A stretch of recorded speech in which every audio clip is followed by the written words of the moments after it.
அனைவருக்கும் வணக்கம். மீண்டும் கவியின் குரல் நிகழ்ச்சியூடாக உங்கள் அனைவரையும் சந்திப்பதில் மகிழ்ச்சி.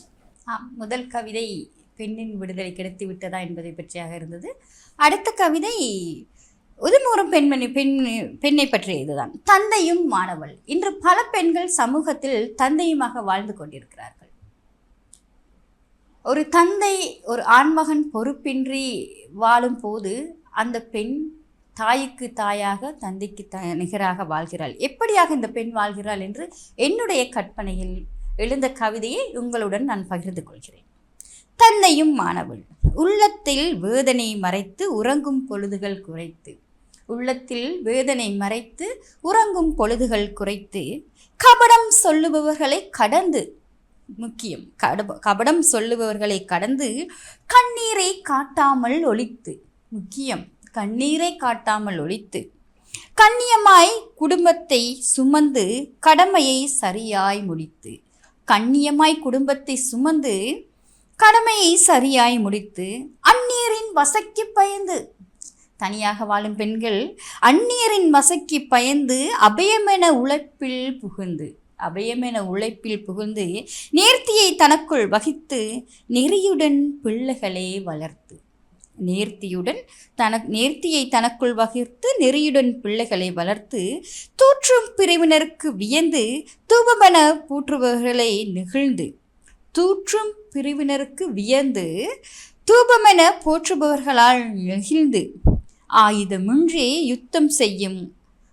யுத்தம் புரிந்து ஆனந்தம் தொலைத்து நடித்து, ஆயுதமின்றி யுத்தம் புரிந்து ஆனந்தம் தொலைத்து நடித்து, ஆளும் விதவைகள் முதிர்கன்னிகள் ஆம்பாள் கைவிட்ட இல்லாள்கள், ஆளும் விதவைகள் முதிர்கன்னிகள் ஆம்பாள் கைவிட்ட இல்லாள்கள், தனித்து சிலிர்த்து வாழும் தனி நிகரான மங்கையரெல்லாம் தந்தையும் மாணவர்களை, தனி நிகராக வாழுபவர்கள் எல்லாம் வாழும் மங்கையரெல்லாம் தந்தையும் மாணவர்களே என்று அந்த கவிதை முடிகிறது. அடுத்ததாக சின்ன சின்ன இரு கவிதைகள். ஒரு குறுங்கவிதை. ஆசை கொள்ள அறிவும் உறங்கும், ஆசை கொள்ள அறிவும் உறங்கும், ஓசையும் இன்றி தீயவை சேரும், ஓசையும் இன்றி தீயவை சேரும்.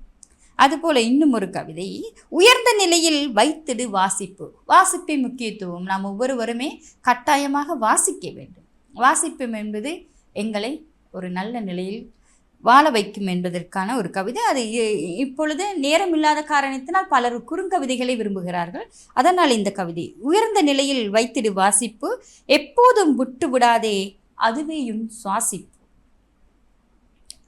என்று அந்த கவிதை முடிகிறது.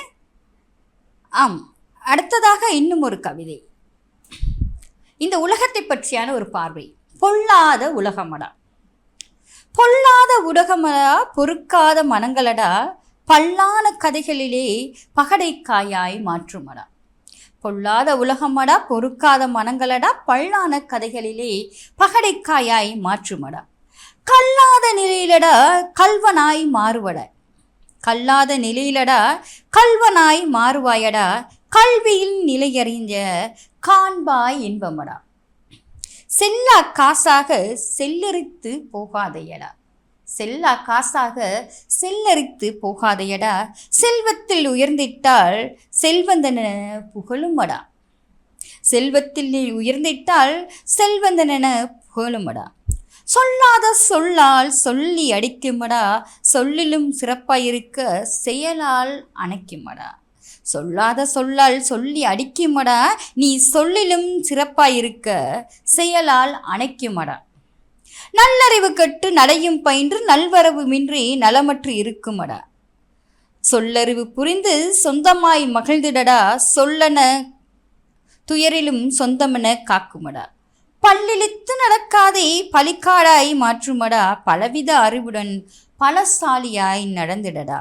உன்னையும் அறியாமை மோசமான செயலடா, உணர்ந்தே புரிந்திட பூலோகம் சொர்க்கமடா. நீ உன்னை புரிந்து நடந்திட பூலோகம் சொர்க்கமடா. நன்றி, வணக்கம்.